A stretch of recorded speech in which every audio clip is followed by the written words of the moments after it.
Өмірімізде кездесетін тағы көкөністердің бірі картоп. Кей жерлерде картошка деп те аталады. Картоп көп жылдық шөптесін өсімдік. Сабағы жуан, тікенексіз. Гүлі ақ, күлгін түсті, сабақ басында шоғырланған болып келеді. Сабағының көп бөлігі топырақ астында болады екен. Қазақстанда картоптың 20-дан астам сорттары кездеседі. Картопты көптеген елдерде екінші нан деп атайды екен. Өйткені өзінің құнарлығымен және дәмімен үлкен орын алатын картоп барлық елдер дастарханындағы тағам құрамында болады. Картоптан көп мөлшерде крахмал алынады екен. Сонымен қатар крахмал өндірісінде қолданылады. Картоптың құрамында С, В1, В2, В6, К дәрумендерінің бай көзі, кальций, темір, магний, натрий және фосфор кездеседі. Ал ең басым бөлігім 75% су құрайды екен. Картоп ең қолжетімді тауарлардың бірі болып табылады. Оны кез келген уақытта сатып алуға болады екен. Ешқандай арнайы шаралар керек емес, тек құрғақ жерде сақтау керек. Картоптың құрамындағы кальций және калий біздің ағзамызда ас тұзының зиянды әсерін бейтараптандырады. Өз кезегінде магний жүректі нығайтады. Оның арқасында біз кез келген күйзелісті бастан жақсы өткереміз. Сондықтан картопты күйзеліске бой беретін адамдардың қолдануына кеңес беріледі. Оның құрамындағы баланстық зат асқазан ішек жолының жұмысына пайдалы әсер етеді екен. Фосфор біздің тістерімізге және қызыл етке пайдалы әсер етеді. Сондай-ақ өсу процестеріне қатысады. Сондықтан ол жас балаларға өте пайдалы. Ал темір иммунитеттің ұлғаюына әсер етіп, нашар көңіл күйді болдырмайды екен.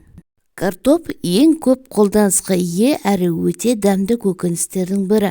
Оның құрамындағы ақуызда адам ағзасына пайдалы амин қышқылдарының барлық түрі кездеседі. 300 грамм қайнатылған картопта бір тәулікке жетерлік көмірсулар кездеседі. Сонымен қатар 100 грамм жаңа піскен жас картоптың бойында 20 миллиграмм С дәрумені болады екен.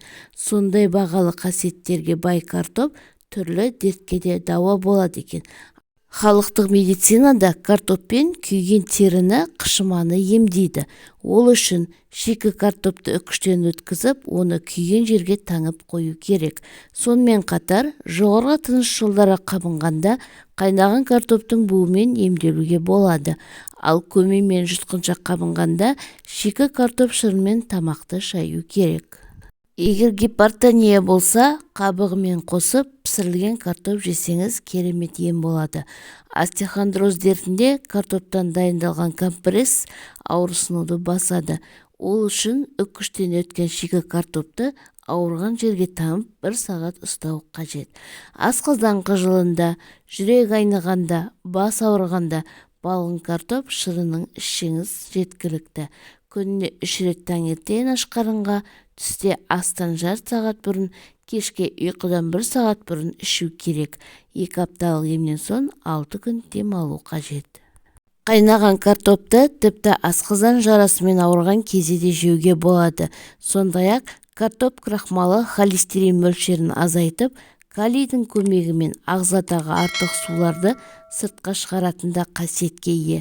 Сондықтан да жүрегі мен бүйрегі ауыратын жандар тамақтану рационына картопты кіргізіп қоюға болады. Егер де сіздің қан қысымыңыз жоғары болса, қайнап піскен картопты көбірек тұтынған абзалырақ болады. Дәрігерлер картоптың пайдасы әртүрлі ауруларды емдеуге арналған тамаша өнім екенін айтады. Көптеген картоп тағамдары диеталық деп жіктеледі және гастрит, қант диабеті, артрит, ас қорыту жүйесінің бұзылуы сияқты ауруларға тағайындалады. Сондай-ақ картоптың пайдасы олардың қабығында да бар. Олардан түйнектер әдетте тазартылады, содан кейін лақтырылады. Қызықты факт, бұл қабықтың витамин мен минералды құрамға бай екендігі.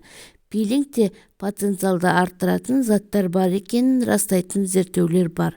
Дәстүрлі емшілер шикі картоптың артықшылығы олардың теріні зақымдалған жерлерін емдеу үшін қолдану мүмкіндігінде деп санайды.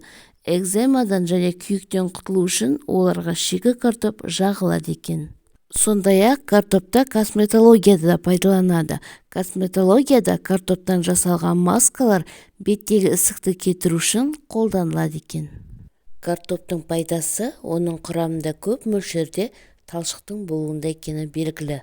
Талшық адамның ас қорыту жүйесінің жұмысын жақсартады және организмнен әртүрлі токсиндерді белсенді түрде шығаруға ықпал етеді.